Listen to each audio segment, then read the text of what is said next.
Love is an intentional thing. Marriage is a series of intentional acts. Yep. And people that think, oh, you know what? No, it's about like you fall in love. And that's it. And it just magically happens. No. We fell in love. Really? That's not even a good way to describe it. Remember precise language? What happens when you're falling? Are you in control when you're falling? Nope. No, you're not. It's a complete misnomer. 1, 2, 3, go. Jennifer Hardy, har. Believe it or not. Welcome to the Lawyer Dana Show. The Lawyer Dana Podcast. Wow, we have a lot to talk about. And we're going to do it right after this. Welcome to the Lawyer Dana Podcast.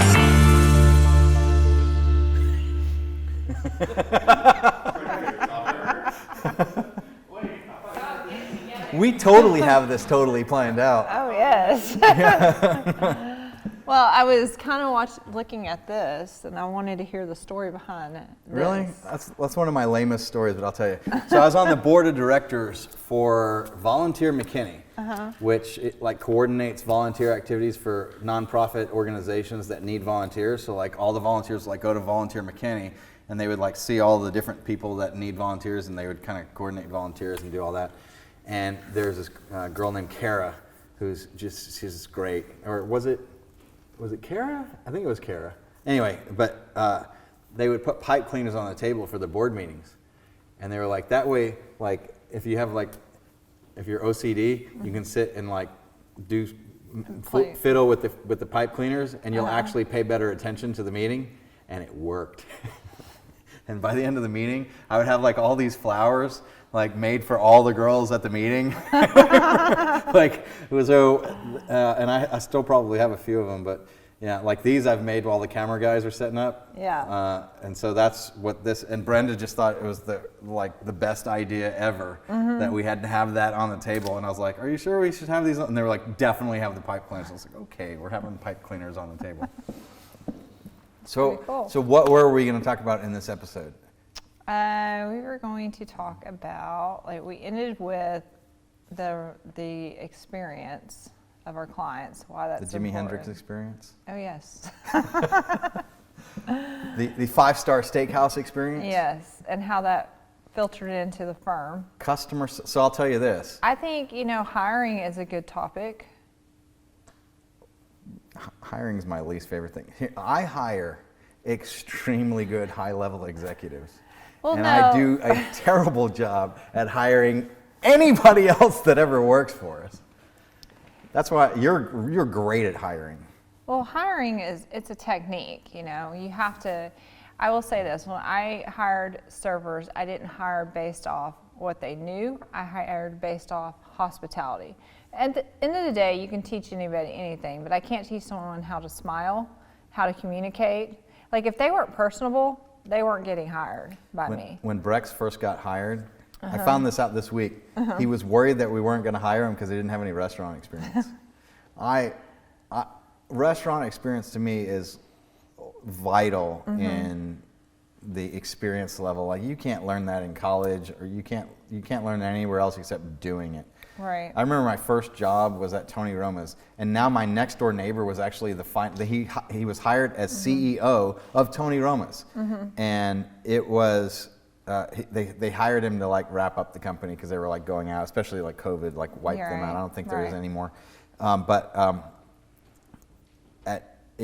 that job, I within the first 6 weeks, I put in my 2 weeks notice, and then I worked for 4 months under a constant 2-week notice.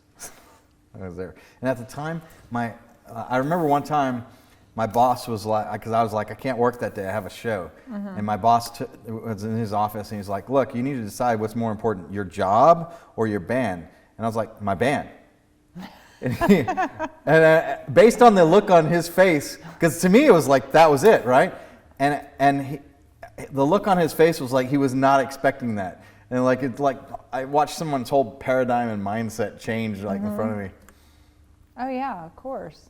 And now just the service industry is so important because and that's the most important thing is whether the clients are being taken care of, and whether we are. You want to make sure that you're not just there's a lot of squeaky wheels that will come up and squeak sometimes. And you want to make sure you're not just running from squeaky wheel to squeaky wheel and from fire to fire to fire. You don't want to just be putting out fires. You want to like prevent it. Exactly, and anticipate all that. Right. And well, if you look at the staff we have, everybody is very personable. Like we don't have one person that works for us that isn't personable, that doesn't care. So that's a whole nother level. You know, when you have a staff like that, you can actually achieve better results.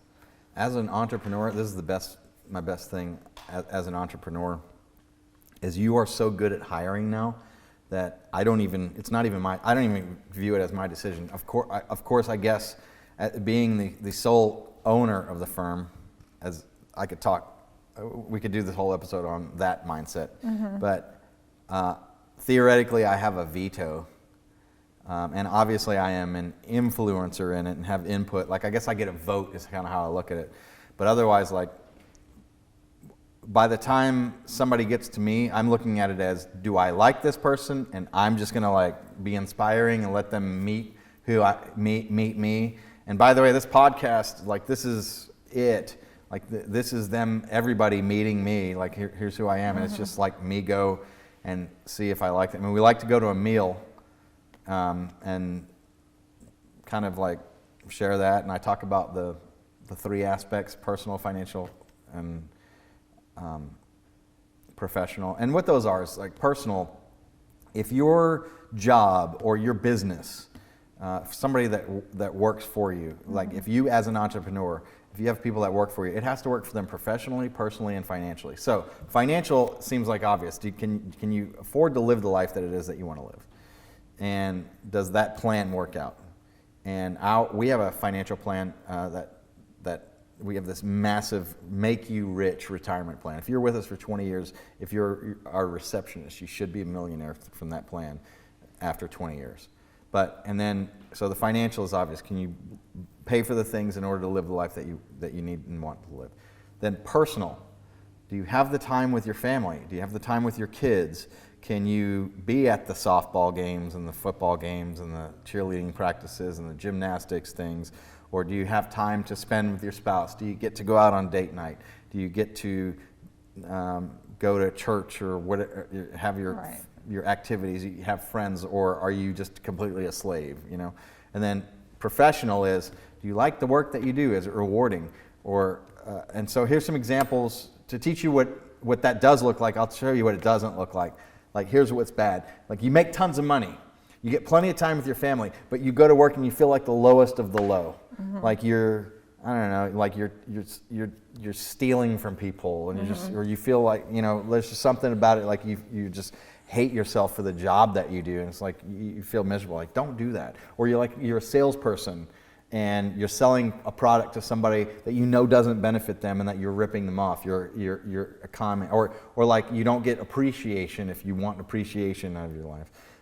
Which that appreciation, I'll talk about that too. Need to be right, need to be special, need to be appreciated. I'll talk about that and how that, in the context of practicing law, are critical concepts to identify. I'm going to write that down. So, and that's why we have the paper, the giant butcher paper post-it notes on the desk. But so if you get or I can give an example of me. Yeah. When I was at the steakhouse, or working in the restaurant industry, job was rewarding. I loved my job. I did really well at it. It was something I had a knack for. Financially, I was taken care of. I made pretty good money. Personally, sucked. I mean, it was weekends. It was nights, weekends. You were more like a roommate with Daniel. Yeah, no. I saw my children for about 45 minutes in the morning. I got them ready for school. And granted, there were nights I got home extremely late, so I would not sleep that long. Get up, get kids ready, take them to school so I could spend some time with them, because it was maybe 45 minutes of time with them, and then off to school, and then I would go back home, sometimes go back to sleep for a little bit, get ready for work, go to work, and then not see them until the next morning. And that was the routine I had. I had 2 days off a week, but unless like the restaurant was cranking, and then, you know, you picked and choose in the restaurant industry. If you're running a really nice steakhouse, you basically have to say, I'm sorry, I can't go to that function, or I'm sorry, I can't do that, because you know what, I've got 300 on the books and I cannot not be at the restaurant because, oh my gosh, what if something happens? Or if I did decide to take it off because it was something very, very important, then the whole night I'm stressing. I'm texting, how's the restaurant? How's staff? You're not How's everything? really present. No, you're not. You're not present. And that's a big problem. A lot of lawyers try and take on too much too much on themselves, and if they don't have the adequate support staff, and that's a massive important question for clients if they're going to hire an attorney to ask or to know, is do you have support staff? Like, do you have assistants? Do you have secretaries? Do you have paralegals? In fact, you honestly should ask your lawyer, do you have a housekeeper? Because I'd rather pay you to work on my case than you saving the $20 to clean your toilet. Like, and if you're trying to do all those things, like the coffee shop that I opened, like if you're trying to do all that, like you can't function on the right level. And it's not that you're too good to clean a toilet. Like, I will clean it. No, in fact, I love to clean it. Like, I love doing mowing my own lawn. It's a zen, peaceful. Like, I love doing it. I got 6 acres, and I'll get on my lawn. It takes me 3 hours to mow, maybe 4 if I'm gonna, like, you know, and like an hour or 2 to edge, and like I love spending the day doing that. But it's occasionally I need to do that because I have to get, if I'm doing stuff that's too cerebral and all typing, you know, like I have to have diversity of experiences and just have to get my head in that space and meditate and get that. But I can't count on me always doing it. Like, we have a lawn service that does it, and if I go out and do it and I've done it, and then they skip that week and they're okay with that. Right. But the other thing is, like, I'm also robbing somebody. Like, I have a great job to do that's very high level and helps.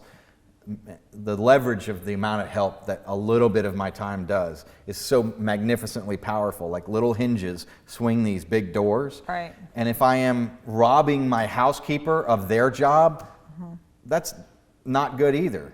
So a lot of these things are a balance, because I can, in solving people's problems, like what we really do as attorneys is we trade people their problems for money. And it's an energy exchange. Money is just a medium of stored up energy. And they have this problem that is locking up so many things about their life. And when we can solve that problem, it gives them freedom and peace, and they begin the next chapter in their life in a healthy way. And it's extremely important to them and extremely valuable to them. And usually the money, even though if you look at it with blinders on, it's super expensive. But when you look at it on the big picture, it's, oh, of course we have to do that. And of course we have to do that right. And most of the time, I mean, especially in a divorce, like, you're losing half of what you own anyway. Like, the attorney's fees on a lot of people are non-noticeable, just like it's about as noticeable as a realtor commission when you're selling a house. Right. You don't not sell your house because you don't want to pay the realtor commission. Well, you don't get a divorce or not get a divorce because of the cost of the transactional costs of the divorce. Right.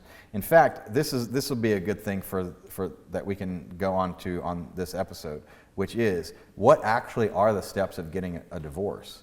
And it's 3. There's 3 steps. Step 1 is answer the question, should I get a divorce, yes or no? If the answer to that is yes, then what strategies and tactics should I use? Should I try and do it myself, or should I hire an attorney? Please, for the love of God, hire an attorney. If not us, somebody else. And then if it's, so I have to hire an attorney, it's what type of attorney should you hire? Should you hire an attorney like us, farmer attorneys, that are going to help you get through it in the healthiest way possible, that want to solve your case from the moment that they take the case? Or are you going to get one of those that prey on your fears and say, we're going to win and we're going to fight for you in battle? Like, do they mean that they care about you and that they're going to work hard for you? Because that's different from fighting. But that's what most people are really looking for. Jennifer, do we care about our clients? Yes. We do. Unbelievably so.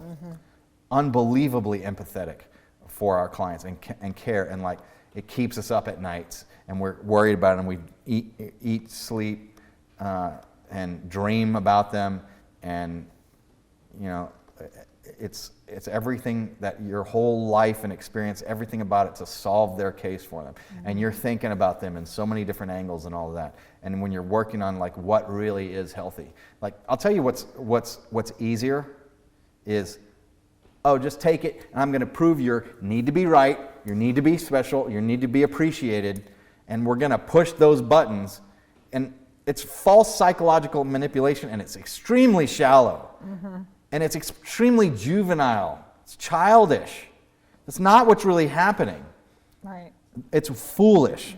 Read the Bible and look up the passages, like Google the word wise in the Bible and read the passages wherever it says wise or the word fool. If you only read wise and fool and only read like Proverbs in the Bible, it's magnificent wisdom for you to do that. And it is the shallow fool that goes for all the things that are so easy to, like, you haven't really thought about it, and they prey on your fear. Like between God and Satan, which one preys on fear, and which one operates on hope? Satan preys on our fear. God operates on hope. And love. Yep.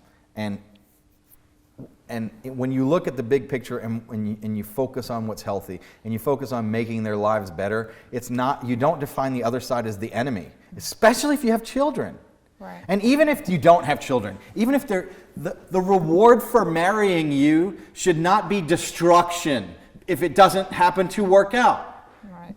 If you have the answer to question number one, that you should get a divorce, great. Then what do we need to do in order to get you through the divorce process in the healthiest way possible? And all of these things that people have to talk through, and they have to talk through it. And you should, as an attorney, please listen to it.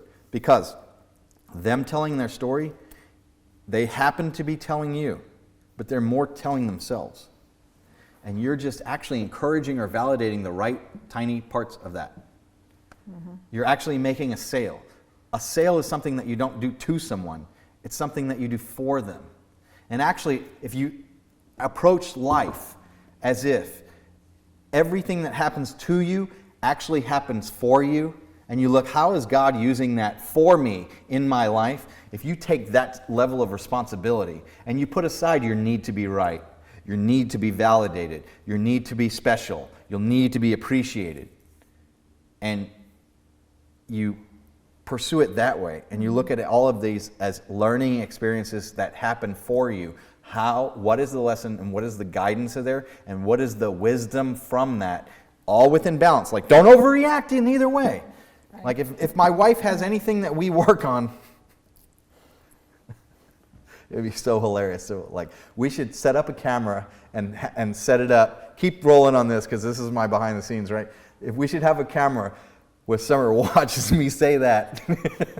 Put a camera, catch her actual reaction to her seeing me say that. It'd be hilarious, right? But there are times when, like, if she gets upset, she'll overreact. And like, so, but what I'm saying is appropriate react to learn and get wisdom out of it. And usually she'll momentarily overreact, and then she's fine and comes back and like, we're okay and all that. So, and I got it. And so next episode, and we will save this one big time, and this will be motivating for us to film this next episode, is how do you have a healthy marriage? How do you actually do that? This will be the most important podcast that we film yet. But to react wisely, and instead of like focusing on, yeah, we're going to get you revenge. We're going to get you everything you got coming to you because you're right.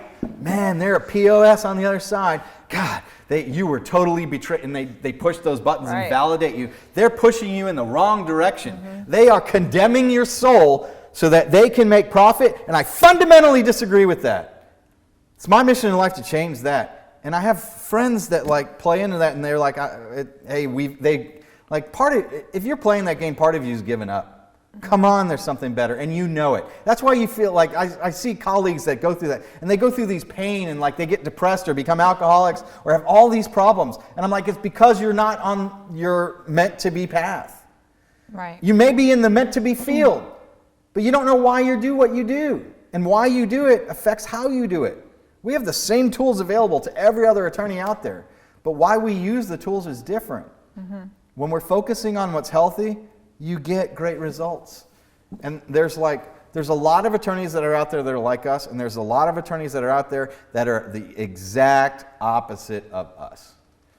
You know, there's good people in the world, and there are bad people in the world. And unfortunately, it's easy for lawyers to get lumped into this. But I got to tell you, there's a lot of lawyers who sacrifice, which we'll do an episode on the doctrine of sacrifice, and about why we have the Worthy Vision Company, which is kind of inspired by the doctrine of sacrifice. Not that it's correct, but how your heart's in the right place for doing that, but you're not achieving your goal. And you seem to be doing the wrong things, but for really what seems to be the right reasons. But when we open your perspective about it, you realize you can do much better than that without having to do that. You don't have to sacrifice in order to do things right. And when you stop doing that, you open up, like you can do tenfold what you've been trying to accomplish. You've been trying to sacrifice to get there. You don't have to sacrifice to get there. You haven't been taught the things that you need to do. We're going to teach that. Right. We're going to teach all of that. They're going to get everything that I can teach them. You got to be happy in order to do a good job. That's one of R. John Robins's philosophies. Happy lawyers make more money. And I'm like, yeah, but it's not about making more money. Happy lawyers just do everything better. Right. And more money is one natural consequence out of that. Money is a good thing to make. There's nothing wrong with making money because money is just a tool. And if you have that tool, you can leverage. And, you know, like if I have enough money to hire 50 people to do things in ways that I found better, and me as a CEO guide and help them in order to be able to do their jobs in a way that's professionally, personally, and financially rewarding to them, then that's better than if I never got enough to be able to, you know, I don't have to pay my phone bill this month, I guess, right? I can just sacrifice and never, like, you have to. It's just a necessary give and take. You're exchanging money for the solution to the client's problem. And it takes you money in order to solve the client's problem. It takes, as you know, a lot of money because even just programs and things that we use. I mean, we spend tens of thousands of dollars a month just before, you know, just fixed costs of things, and we keep our costs and expenses extremely low in comparison to what a lot of firms do. Yeah, we don't have the fancy big office. We rent it when we need it. Yeah. Otherwise, I'm a very pragmatic guy, and I look at the things that are important. And, you know, the essence of who we are is so good enough, we don't have to fake them out with, you know, over expensive buildings that ultimately they have to pay for. And you know, I'd rather pay my staff more to work from home than to spend $2,000 a month per employee for their office space. Like, I'd rather give them that $2,000 and they're happier. Plus, they don't have to spend an hour or two driving each way, that they're just in the car. I'd rather them spend the 2 hours with their family or spend the 2 hours solving clients' problems or whatever it is. Right. It's much more efficient. It just is. And like for me, like I can't tell you how many days, like it's 5, 6 o'clock and I'm like, I guess I worked in a pair of shorts today. Like, that's it. I have a pair of shorts on. Like, maybe a t-shirt sometimes. And I realize like, oh, what did I do today? I have a remote control that like angles my bed up, and I haven't moved except to go to the bathroom 5 times, and I haven't even realized that I haven't left the bedroom. I've just been working. Or those days where I feel like, oh, Daniel, you're the only person I've seen for like 3 weeks. And he goes, I actually haven't seen you in person in 2 months. Like, really? We've just been screen sharing. I feel like you're in the room, but I guess I haven't looked at you. Time, money, and reputation, and that your business has to serve that. So any one of those, like if you love what you do, if you get plenty of time with your family, like, and you're like, you know, like certain work, like, and I see a lot of attorneys that do that. They're like, they go to law school and they want to do pro bono work. and they want to serve others and help people and do all that, but their needs are not met financially. Right. They're making like $30,000 a year with a $250,000 law school debt that eats that $30,000 like mostly for their debt, and their debt just spirals, and they're financially like constantly worried. Like, you can't function like that.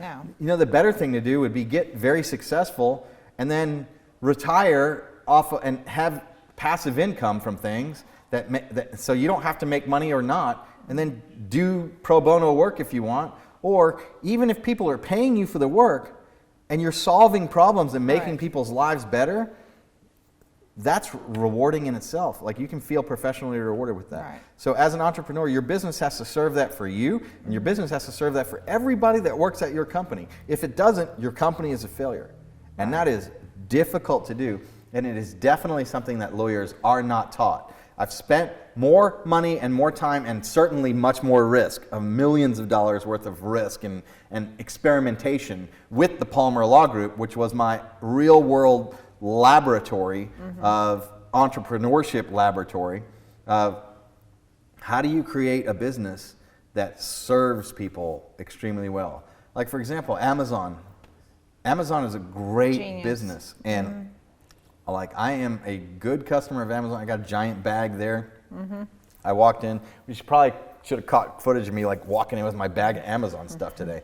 But Amazon has increased the quality. Like, look how fast we can get stuff delivered and you get it same day. Yeah, same and sometimes within a few hours. Exactly. and that's been or the iPhone itself, or computers themselves. Yes. All of the advances in society. None of that can be done without money. Right. And all of that stuff makes the world better. And our business, the number one way that I have found to be able to actually change the world, if half the people in the United States get married, half of those people get divorced. Right. So our potential market is 1 in 4 Americans. There is nothing that I've seen to be able to affect as many people, and it is the worst, most difficult thing that people ever go through, except a death. Right. And it is also, talk about a business challenge. You want to talk about a true entrepreneur? What's the worst, most difficult, hard business in the world that you can possibly think of? Law firm? Is a divorce lawyer. A divorce lawyer that has happy, healthy clients. Like, shouldn't all divorce lawyers shouldn't they have nothing but 1-star ratings? Oh, you would think. I hate this, I hate this, I hate this, I hate this. This is the worst, terrible, worst experience ever, right? Well, and a lot of clients think that things are supposed to happen on their terms. When it comes to a divorce, like, they don't recognize, like, there's a process to it. Like, they think, oh, I should be divorced in like 2 weeks. No, it doesn't work like that. It is very difficult and very complicated. And the easier that we make it look, then that is true mastery of the craft. Right. It's like a magician who has practiced their whole life and like, oh wow, you know what, I could do that. Like, it seems like it's so easy to do. No, or a magician, and actually a magician is a good analogy of that, because most clients would rather hire a magician than hire an attorney. Because wouldn't you rather poof, your problem is solved? Yeah. There are a lot of clients that it is like that, because as soon as I change their mindset, and then that's where the miracle happens, and then the rest is just paperwork that the firm takes care of. Right. And it's like getting on the plane, have your seat in first class. Which of these 2 meals would you like? Because we have a couple of questions for you to determine your preferences. And then sit back, relax, and we're going to take you from where you are now to where it is that you want to be. Right. And so having a successful business in the most difficult area to have a happy client, and especially with the very unique, there's not a lot of people in the world at all who have taken as many courses. I spent more money since law school than I did in law school at my $250,000 law degree. I've spent more money and more time and more effort, for sure more effort, over the past 10 years hiring coaches, going through all the different programs and things that I've gone through. Well, I think that's important. A lot of people don't recognize doing that for their business. You got to have a coach, or you have to have something. You have to have some form of training.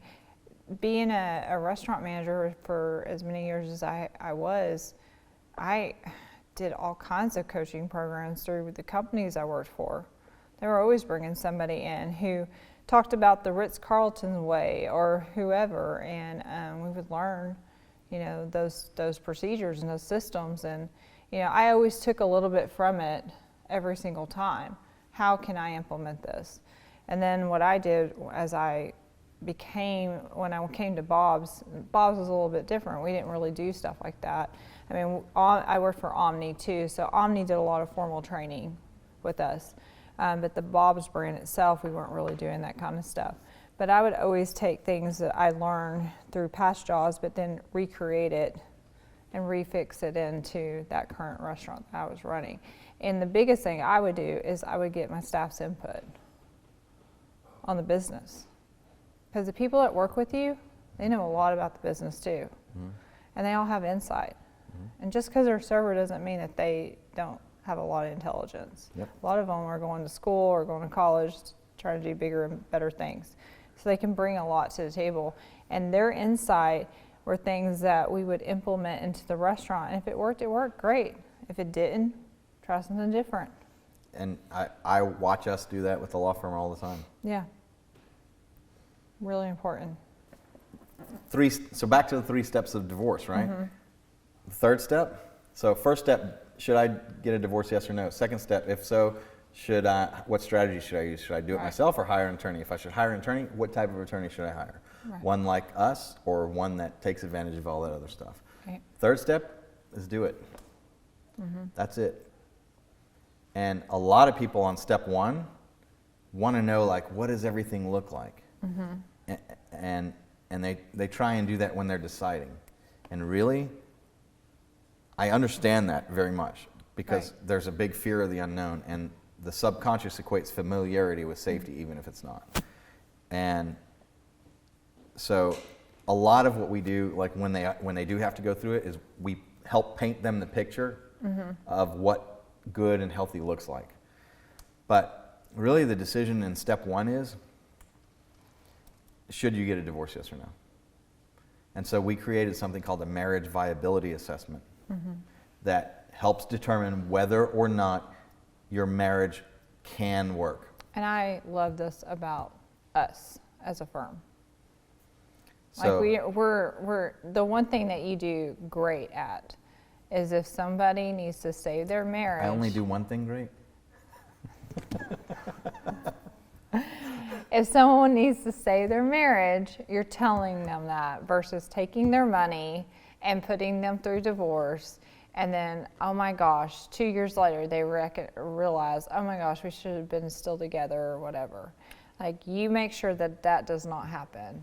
And that's what I like about our approach.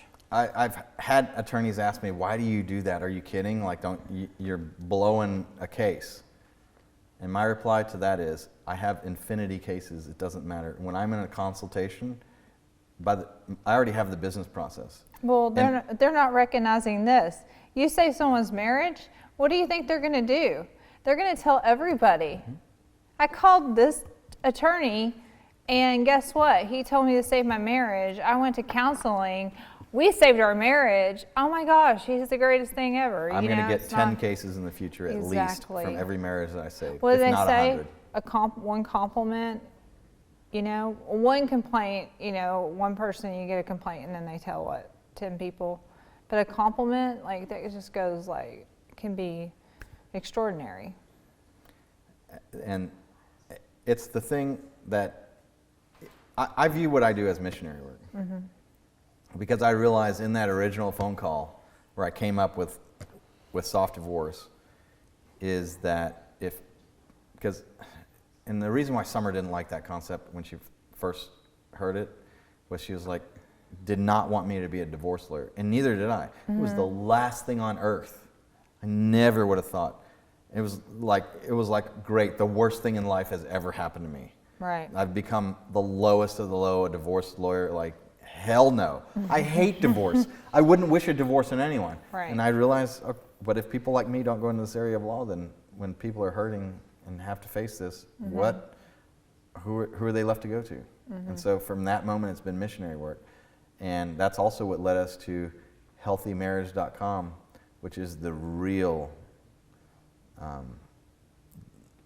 gift, because if half the people in the United States are getting married, half of those are getting divorced, well, healthydivorce.com can help 1 in 4 people. Healthymarriage.com can help 1 in 2, can help half, and maybe even the other half, and certainly the other half.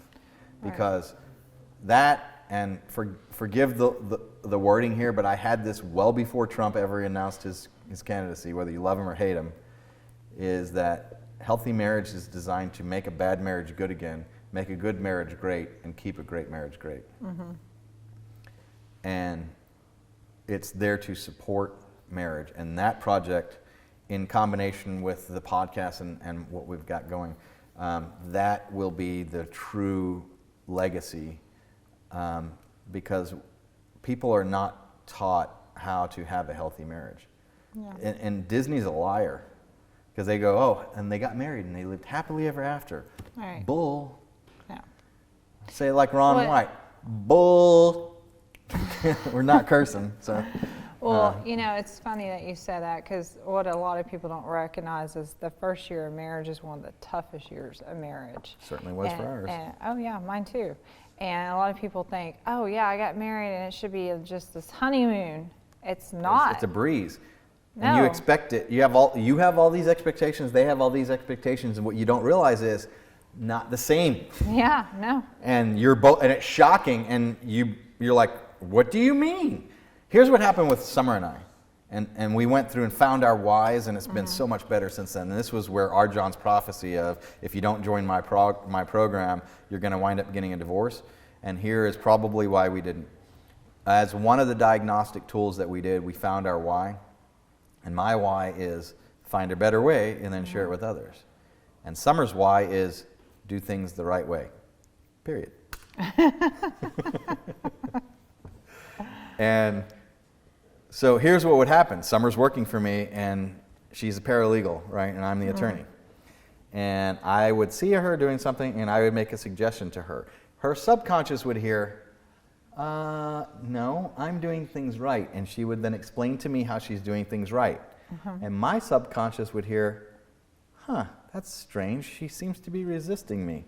She just must not have understood. I'm just trying to make a suggestion of something better. Let me try and explain it again. So I would say it again to her. Her subconscious would hear, he's not listening to me. I just told him I was doing it right. Let me explain it to him again. My subconscious would then hear, she's still resisting me. That doesn't make sense. She's the person that loves me in the world. Why would she resist me? So I would try again. Her subconscious would hear, this mother is not listening to me, and he is being a jerk. And she would explain it that much more forcefully. And I would go, she's not listening. I don't know why she doesn't understand this. She must not be smart enough to be married to me. And then it would get for more and then explode, because neither one of us really knew what was going on. So then we do this thing, we find our why, and it's all the same day, and we're at this conference.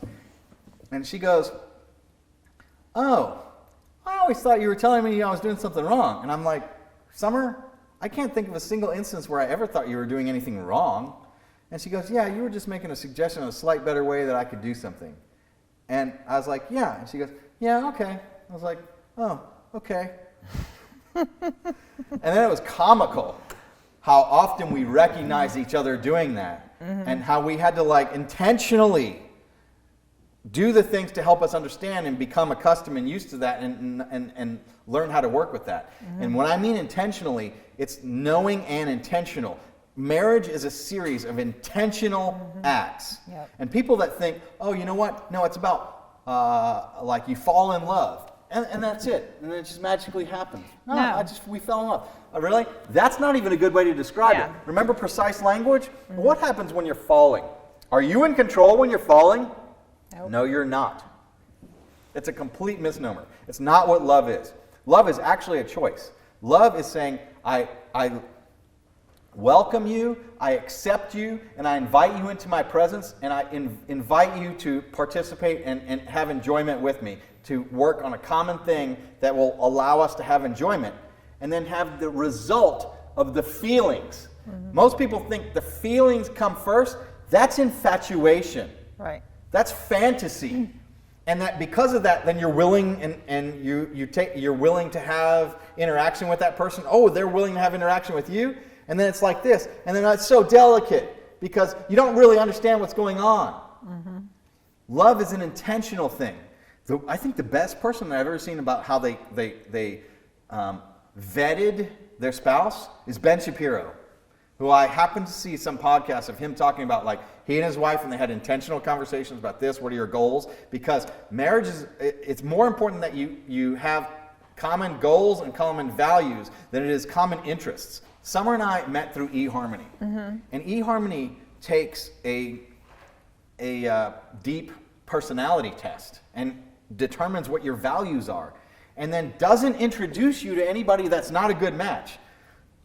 In contrast to like Match.com or God worse, the swipes, right? Yeah. Because when you pick on looks, right? And what happens with Match.com is like all you're doing is scrolling, right? So what happens in real life?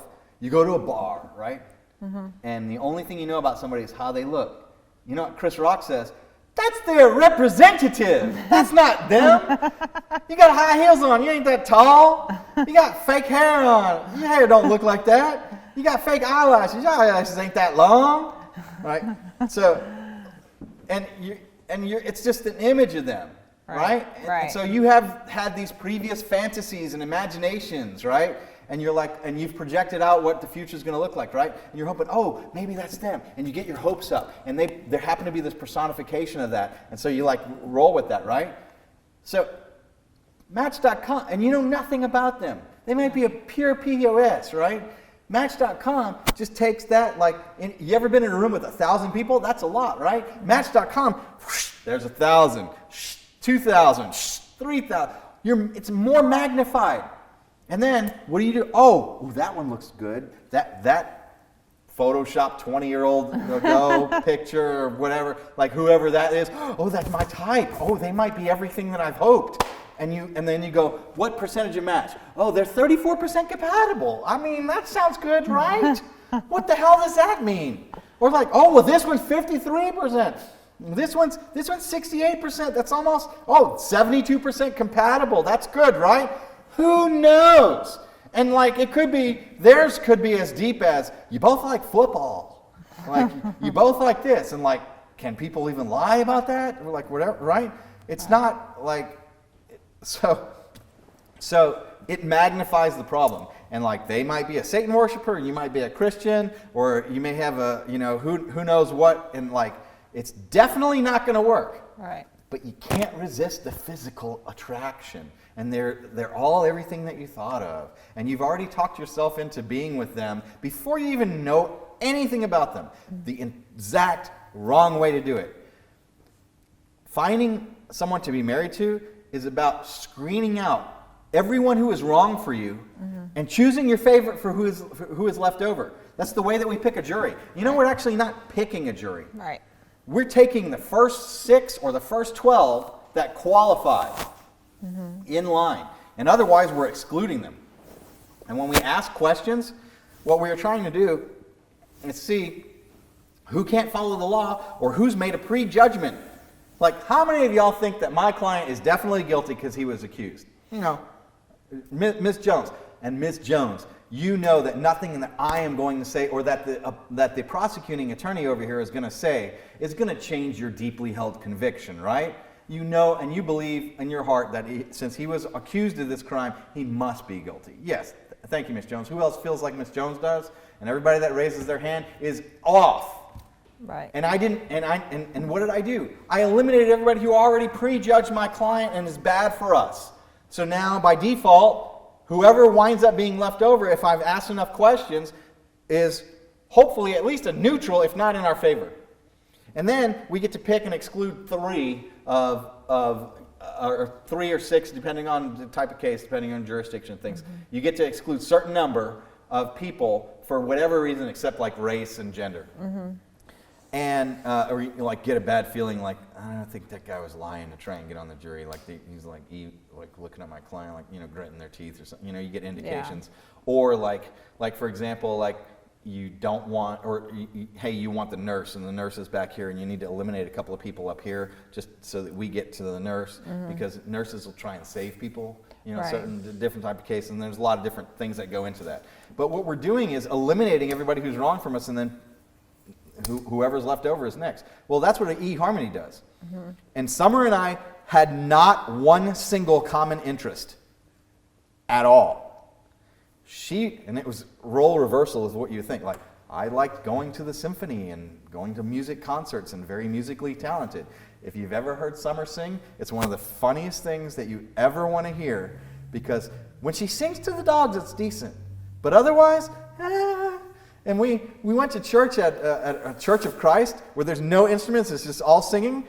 And that, to Summer, was a little weird because she came from a Baptist church with like the full band and she could sing with that. But like, if you really listen to Summer, if you talk about singing off key, she doesn't even know what on key means.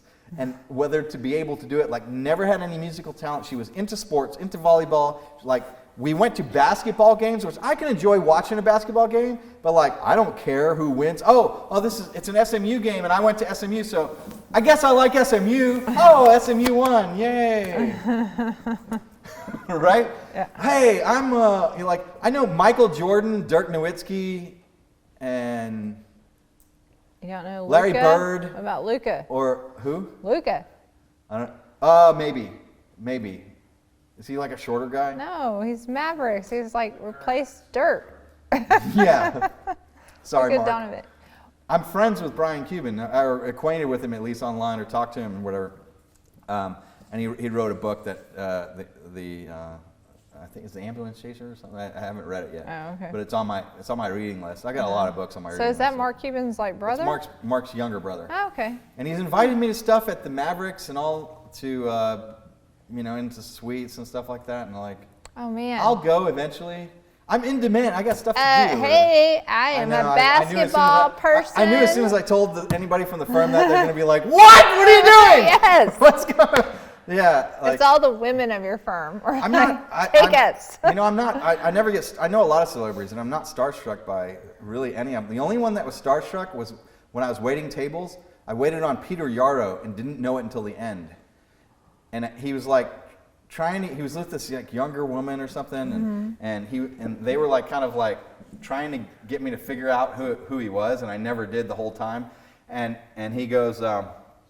He's like, what do you, I think I guessed he was a musician. He's like, that's a good guess. And like, what do you play? And I just guessed guitar.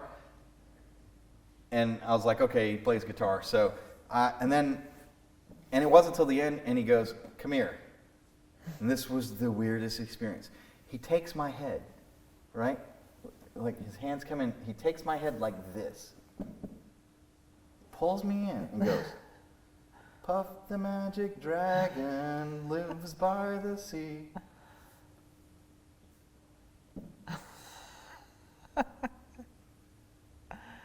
And it was that awkward, more awkward than that. And his date goes, he's too young. I was like, I'm not too young, I know Puff the Magic Dragon. And frolics in the autumn woods in a land called Galilee. He goes, Honolulu. I'm like, wow, this guy really seems to care about what the lyrics of Puff the Magic Dragon are. Still not getting it, And then he finally leaves, and I've even seen his credit card, right? And didn't even look at who. I didn't. So, and I put it down. As he's walking, he goes, "You never guess?" And I was like, "I'm sorry, I don't." And I was nice to him. He's fine. It was a good table. He goes, "I'm Peter Yarrow from Peter, Paul, and Mary." Like that moment in Fight Club where Ed Norton realizes that he's Tyler Durden, that he's Brad Pitt. Spoiler. Yeah, sorry. Spoiler alert. like where like, you know, the camera zooms in and pans back at the same, or pans in and zooms out, you know, whatever. It's like that, like, you know, happens thing. Like that happened to me. I was like, he wrote Puff the Magic Dragon. And I got a solo performance right here. And so I like, you know, I went to his website later and messaged him, and he and I, like, we corresponded back and forth. But that was the only time I was ever like momentarily, like probably starstruck, because I was like, really, and that was like 20-something years ago. But otherwise, like, in hanging out with celebrities, like I want to know them like as the people that they are. But it's weird. And you know that lyric by Neil Peart again, who I mentioned.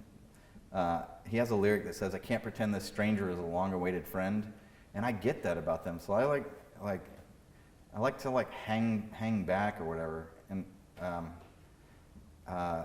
which interestingly enough, they have a tendency to, like, because I do that, like they will walk up and talk to me because I'm one of the. I'm a unique person that's like not doing that to them, and they're like, this might be somebody that I could actually talk to and like be a normal person with.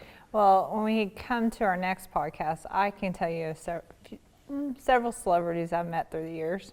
All right. Well, we will save that for our next one. And so this was episode 4. So thanks for watching episode 4 of the Lawyer Dana Show, and we will see you in the next video. Yeah, give us a thumbs up. And smash that like button and subscribe. Welcome to the Lawyer Dana Podcast.